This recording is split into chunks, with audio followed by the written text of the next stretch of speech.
Welcome to the Old Fashioned Masonic Podcast, where we talk all things Masons while drinking an old fashioned. I'm Brian. And I'm Russ.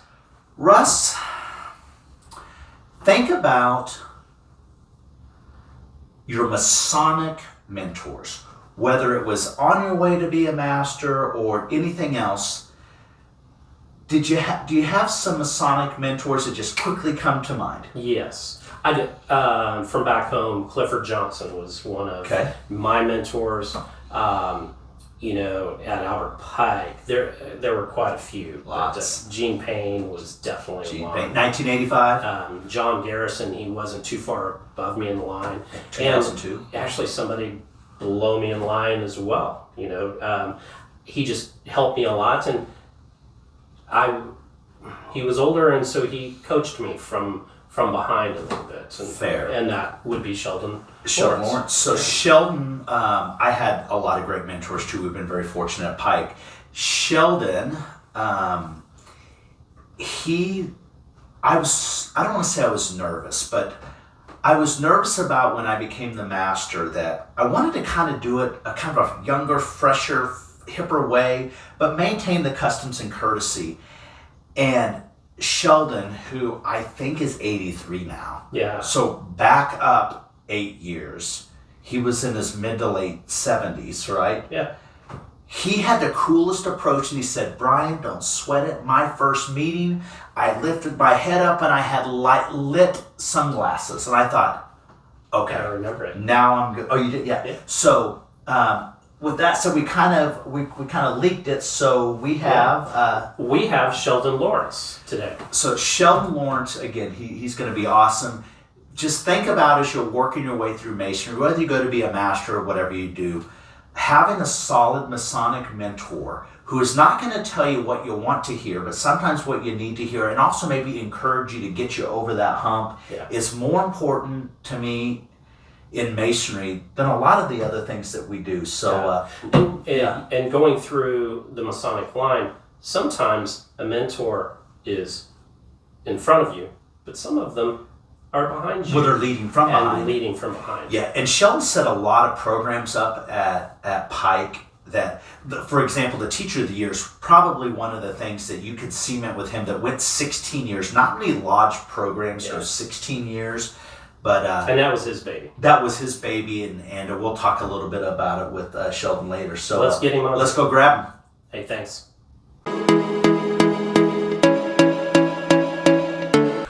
We're back. Sheldon, welcome to the Old Fashioned Masonic Podcast. We are excited that you are here. So, on the Old Fashioned Masonic Podcast, we like to know more about the man and not just the Mason, because we'll get into that part. So, who is Sheldon, the man? Well, I was born in Joplin, Missouri. That hospital in there isn't there anymore. The tornado took it away a few years ago. Yeah. and the best thing about it is I was the first incubator baby in Joplin, Missouri. Okay. Got an article at home. It was in the paper. Whoa. Okay. Moved to Wichita after a year and a half. My dad was a meat market man. Okay. From that on time, from there through high school, I went to 14 different schools in Wichita before I hit high school. Okay. My dad was a real estate salesman and liked to buy houses and like flip them and take them. Yeah. And you graduated from what high school? Wichita High School East. Wichita in 1958, Okay. a class of a little over 1,000. Okay. And wow, 1,000 men. Oh yeah. I'm a reunion. I'm on the reunion. Basically, I take care of all the data, all the people. Who do we find? Who has emails? Who doesn't? And so forth. Well, that'll come out later in the podcast. Yeah. You'll find out that's kind of Sheldon's thing. I'm detailed. Yeah. So after high school, you went where? Walk us through after high school. I got out of high school and I was only 17. Okay. I was about one of the youngest people of the whole class because my birthday's late December. And so I went to WSU for summer school. Okay. Got out of there and decided this wasn't for Sheldon. So I went down. I had to sign up for the draft when I turned 18. Okay. Went down to Federal Building, signed up for the draft, and walked out of there, and here was this door at the right. I thought, well, I'm going to go in and see what they got. And here's this line of desks all the way down through there, and it was noontime. And the only person sitting down there was a chief petty officer from the Navy. He said, come on down. I said, okay. I went down. I said, what you got? He said, what do you want? And I told him that I wanted to be in electronics. I like to have aviation, and I'd like to be nowhere but in the Pacific Ocean. And I went to I signed up right then. Okay. This was in December the 19th. In January the 16th, I think, I was on my way to boot camp. Okay. And Great Lakes or? Oh no, I went to San Diego. San Diego? Yeah, that was. I was trying to think when that switched. I was thinking the same thing. Yeah. Did you go to Great Lakes? My brother-in-law, which was in about the same time, he went to Great Lakes the next year. I think it was some Right there. So how long were you in? Well, I spent 4 years. Okay. Did you ever see the Pacific after boot camp? Oh yeah. Okay. I left. I went to boot camp, and I became a petty officer in boot camp. So one of the 5 that ran the club. Sure. And then I went to Memphis, Tennessee for what they call A school. Okay. And this was on aviation fire control technician, bombing data computers. Back then they were all synchros and servos. Right. Okay.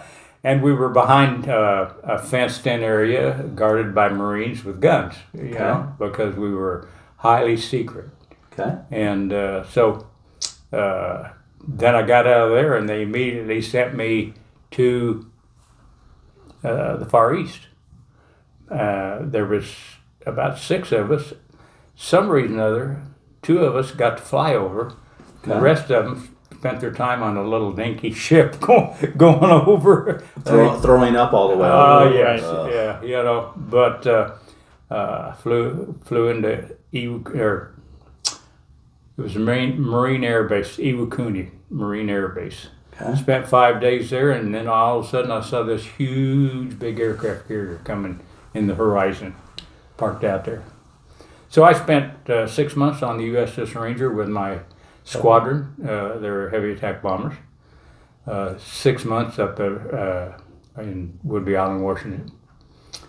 Got out of there in '63. Actually, I was between Korea and Vietnam. Yeah. Right. Because I went in January of '59, got out January '63, which Vietnam started, I think, in the summer. Or So you're laying back in Wichita now. Yeah, Right? back And then in Wichita. now talk about the personal. What'd you do? Did you get married? Did you not get married? Did you have kids? Well, I went to. I wanted to go back to get something. I had the VA bill, so I went to the Wichita Business College and learned programming. Well, back then, programming was on a deck of cards. You sorted them Punch all. card systems. Punch card Yep. system. Yeah.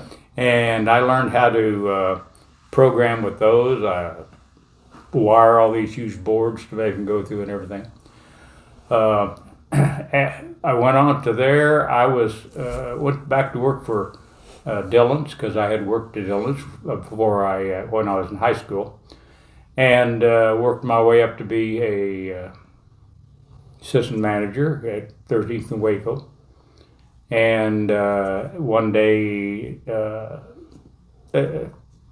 something happened, and I decided I was going to find a better way, and I went to Learjet and worked there for 37 years and pretty well ran their data center. Okay. And actually, they got a new corporate building in 1980 and 79. Me and all of the contractors spent our time, and I helped build it. Nice. My boss says, you sit over there for a year and build it, put everything together. And so I spent 37 years in IT out there. Loved it. and got a good retirement. They had to retire some people, and I decided it was time to retire. In all this time, back in the 70s, some neighbors I got married about a year after I got out of the service. Okay. My sister introduced me to Sharon, and we got married, and we were married for almost 30 years. Okay. Kids? Had two, a girl and a boy. Okay. My daughter, and then 8 years later, my son. Okay. And so in 1968, some neighbors drug us to a square dance. Okay. Which I started square dancing. In 1970, I decided that I could call square dancing. And so I've been calling square dancing for 53 years. Well, we're going to talk about that a little later, so don't go too deep into that just yet. Okay. So fast forward to the lovely Cindy. Cindy, I got married in 1995. She is my rock, my angel. She's the one that's kept me alive. Literally and figuratively, right? Yes. Yeah. Yes.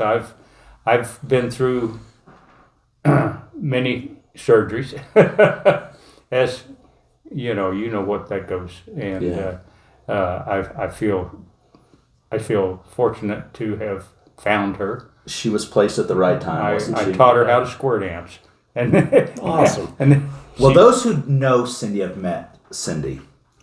She is, first of all, she's just absolutely gorgeous, and she's always put together. Yes. oh yeah. You know, we've done a lot of volunteering over the years. Cindy's always been so gracious, not only with the other Masons, but the wives and even our children. And She is she is top shelf to neat me. lady. So she's top shelf. You're pretty lucky. Lucky. You're pretty lucky. She helped me through my Masonic life. Yeah. Yeah, she's great. Now That's great. that's a great segue for your Masonic life. So now, Yeah. Russ, So you've done a lot. So give us the condensed version of what Russ is going to ask you. basically, walk us through your Masonic journey from the beginning to today, and just hit those high points. Hit the high points. Well, I went through most worshipful. Is it Nair or Care K-E-R Grandmaster? Okay. He was the one that there was We'll have it at the bottom of the screens. Yep, But Grandmaster. 1996. 1996, November 2nd, 1996. Yep. I went at 6:30 in the morning, and I came out at probably 3 o'clock in the afternoon, and I was a Master Mason. I was a 32nd degree Scottish Rite member and a member of the Shrine. That was the first official all the way in one day class in Kansas. So you went through, a lot of stuff goes on with one days, but what got you into Pike? So where are you at Pike? So take us all the way up to there. Actually, I went to a Masonic event a week later that I thought was for new Masons. Okay. And it wasn't. It was for all Masons, and all these funny hats that I'd never seen before, And so as I was walking out of there, a guy says, "Are you? What lodge are you in?" And I said, "Albert Pike." And he says, "Do you know where your lodge is?" And I said, "No." Well, he told me, and I. The next Monday, this was on a Saturday, the next Monday I was down at Steady Club, walking up in there, and second floor, and Jimmy Craig come out. Jimmy Craig. Yep. And I loved Jimmy Craig. He's been really a portal in getting me going, Me too. And I think you and I were in that Steady Club of about 21 people. We were. And it was awesome because you got to be in the line there, so you got to know what was happening. Yeah. And I remember when I was master of the Steady Club, Worshipful Terry Kirstein at a meeting, he said, "Sheldon," he says, "you're going to sit in the east." And I'm going, "Yeah." And So back then, for folks that Albert Pike massive lodge, right? Largest in the world. They had a study club, and you had to be officers in study club. And did they move? Yeah, and every you progressed quarter? every quarter. Every quarter. And you just moved your office. Yeah. Yeah. And the you went through wives' the line. tale is this, or the rumor is this: if you didn't work your way through study club, you weren't touching the real line at Pike. Fair or not fair? I would Well- think that was fairly. I think For the most part. fair. For the most part. Yeah. I got into on the line because of Roger Skinner. Okay. Now Roger Skinner, I'd come to lodge and he'd turn my little pins around and make sure they're right. Get my tile. Okay. I mean, you didn't come to lodge unless you were in a suit and tie. Yes. You know. That's Shirt and Pike. Shirt and Pike, and and he was kind of a guy that I really got to know. I did a lot of work with Make-A-Wish with he and his wife, Yeah. and he just had I liked the way he did things, the way he volunteered for things, and so forth. And there was a lunch on Fridays at the shrine. There was a Pike table. And I never heard that. Oh yeah, you showed up at some point in time. Did You I? had to. So yes. what year were you master at Pike? I was master 2007. Okay, so who put you on the line at Pike? Roger Skinner. Roger Skinner. Roger passed away. He was senior deacon. Senior. The man would have been an excellent. Was he not? He was senior warden. I mean, Senior senior warden. warden. Senior Yeah, warden. sorry. Yes, yeah. He was senior warden. He would have been an excellent master, Yeah, he would have. but he passed away. Yeah. And the next year, Dennis Roberts was master, and he had put Bob Wider on the line. Okay. And I can't think of her name, Roger's wife.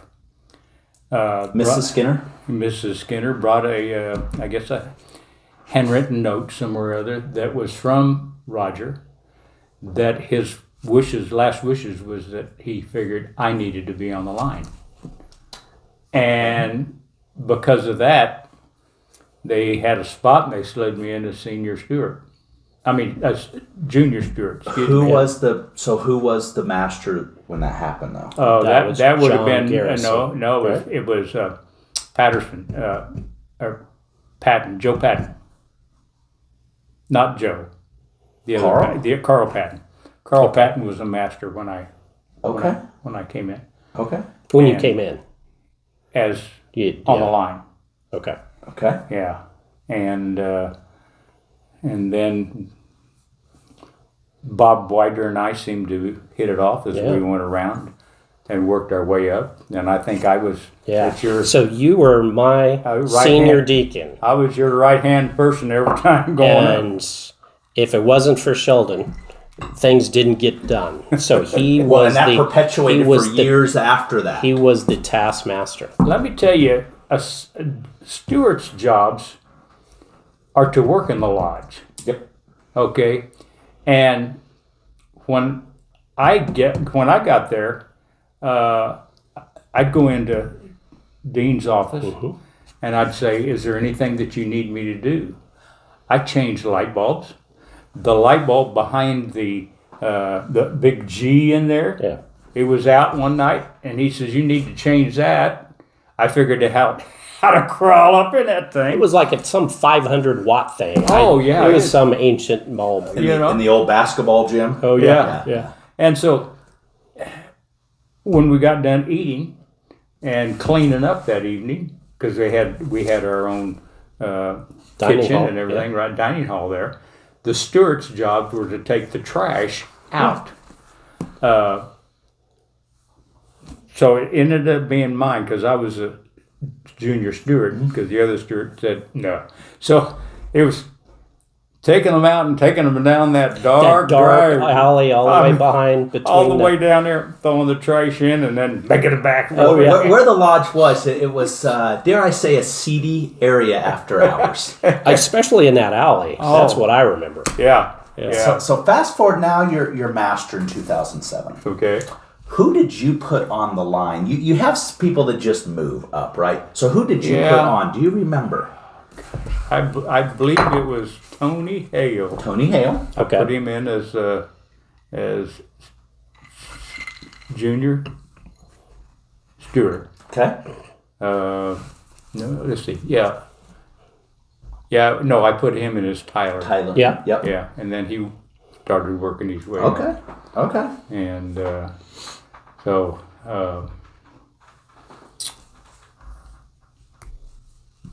Oh yeah. So the other appendant bodies, did you ever do anything in the Scottish Rite or Shrine or York Rite? Your members, obviously. I'm members, but I never did. Okay. Blue Lodge, I loved. I loved the work they did. I did get an award once from Potentate Fowler, D. Fowler. Delbert Fowler, Yep. 2007 for. Yeah, for being. Do you remember the name of the award? It was the most outstanding lodge officer. In State of Kansas. Yeah. Did And- you know this? I had forgotten Yes. this. Yeah. We had to Very do a little cool. research. So yeah. Yeah. And that same year from the Grand Master, you got Outstanding Mason of the Year as well. Right. And that I got a traveling trophy. Gosh. I was supposed to remember that. That's all right. Oh, I that's- couldn't remember. Anyway, all right. I got this traveling trophy and I brought it's huge. And it had names on it. And I was the last person to get this traveling trophy. Only one other Pike person, that was Terry Kirstein, has a name on that. okay. It was in, I don't know where it is now since the Grand Lodge moved. Okay. Yeah. But I tried to get it out of the archives and get it back to Pike so it could be there, but I Right. never could. So, so you didn't get active in the shrine, and why? It just wasn't for you. Didn't feel the vibe. It just different. I got active actually in 2000. I wanted to do some. I saw in the lodge two guys that wanted to do a chili feed. And this was right after I was a new Mason. What is up with Masons and damn chili feeds? Well, what is up? let me tell you, it wasn't for Pike Okay. because they kind of thumbs downed it, and we didn't see those two guys anymore. Okay. And I'm going like, I want to get something done. So I did I got with a photographer on Northwest Street and had a deal for the lodge members it was coming into Christmas to raise some money for a hearing impaired system for Caldwell School. Because I knew a teacher that worked there, and that was a school where there was a lot of hearing impaired people. Okay. And so we took pictures, and I made $1,000 on this thing. Okay. Okay, Worshipful Bob Talbot at that time and I went and presented the $1,000 check to the principal, and they put in the first system in that school. The whole school is now wired for hearing impaired children. Love it. Yeah. Love And that was one of the first deeds, and I wanted to do more. Terry Kirstein had started a race. We had Albert Pike 5K. 5K, Mm-hmm. and I worked with him on that with John Garrison and so Oh, yeah. forth. That's when John drove his truck on First Street. He didn't. Somebody Oh, else it was drove somebody it else that and drove it, stuck it yeah. on They under did, the bridge, the dreaded bridge. the train Oh, my bridge. Yeah. They had to lift the air out of the tires and pull it out of there. Oh my goodness. So Sheldon, the year you were master, what's one accomplishment that you are most proud of? No, just one, because you did a lot of great things. Yeah, but so you have to just single out one. one, and it's unfair, but that's okay. This is what this is about, being Yep. unfair. The one thing that I feel the proudest of is coordinating and having the teacher of the year. Yeah. I knew it. Yes. It was a great Phenomenal. great career. event. That was a 16-year run. Yeah. It was, and most things like that don't last that long. They'll go 6, 7, 8, 10 years before they lose its potency. But I think this is my opinion on it. you had this thing so structured. We talked a little bit earlier about Sheldon and his details. So I appreciate that. I like organization, and I kid you not, you would look at this spreadsheet, and this is going to be somewhat close, but at 73 days out, you do this. 68 days out, you do this. 53 days out. There is no, unless somebody just didn't want to take the ball and run with it, that thing just couldn't fail. If you could read basic English and follow just a little bit of direction, that thing, it was great. It kind of ran through some of that next generation of officers really just didn't support it with Mike as much as they should have. But I think, I don't want to tilt my hand too much, I think that thing is going to resurface in a different format, and we'll talk with you off the air about it. I think it's going to be interesting. I'm going to propose a toast. That was one of the best programs that Albert Pike ever had. Hands down. That's to you. That's because of you. Cheers, yeah. Well, I did get in trouble, I guess, on that because certain people thought I was too detailed. No. Yeah. No. I won't name any names, but yeah, I did have it detailed out, and the wonderful thing is we took Masonry, the Teacher of the Year, and we presented them at the county and the city commission. You got us proclamations. And on TV. Yeah.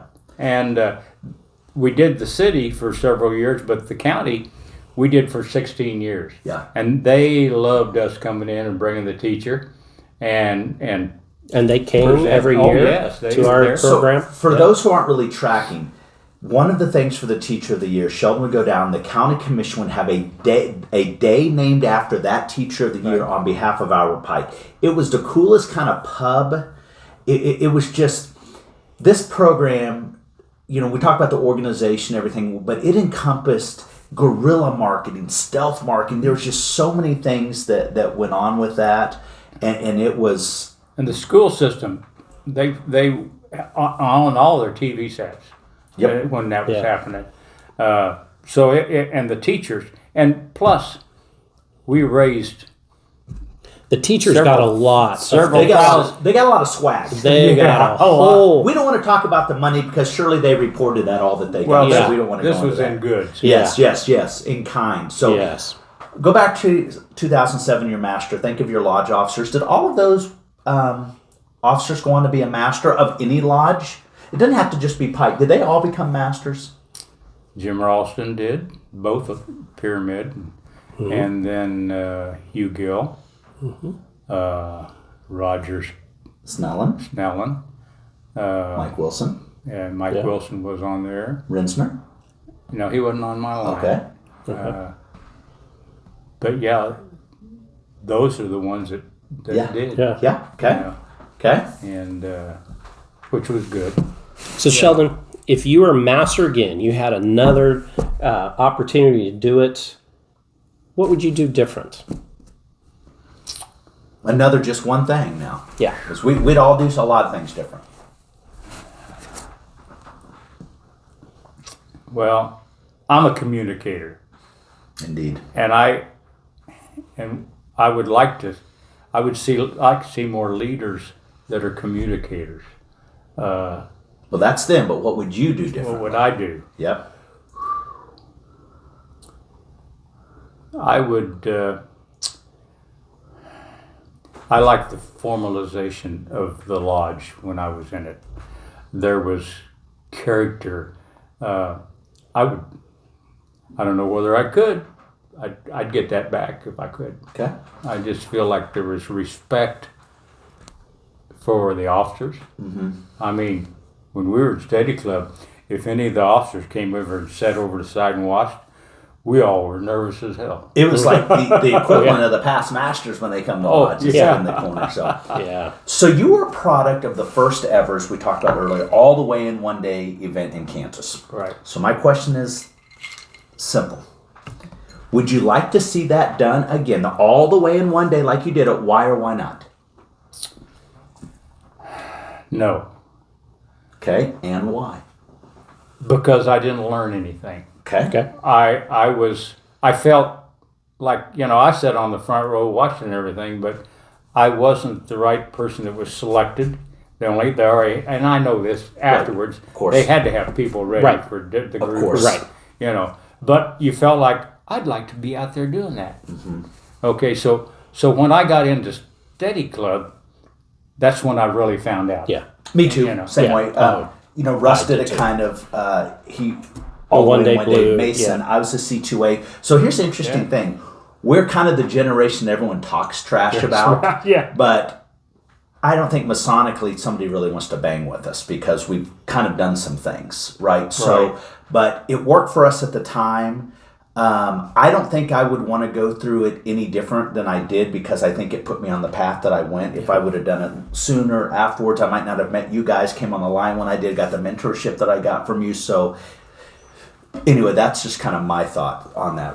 Russ? So, today, in Freemasonry, it's perceived by some that we have a membership issue. Where guys aren't joining like they have in the past. What's your feeling on that? Why do we not just have people knocking on our doors? Well, again, I think it's not a respected fraternity anymore. Has the bar been lowered? Yeah. I mean, you go to lodge, nothing against the people. I love that we've got new Masons coming in, Yeah. but their bar is lower than ours. You feel different when you dress different. Mm-hmm. And to go to lodge and see somebody sitting there in shorts and t-shirt just didn't.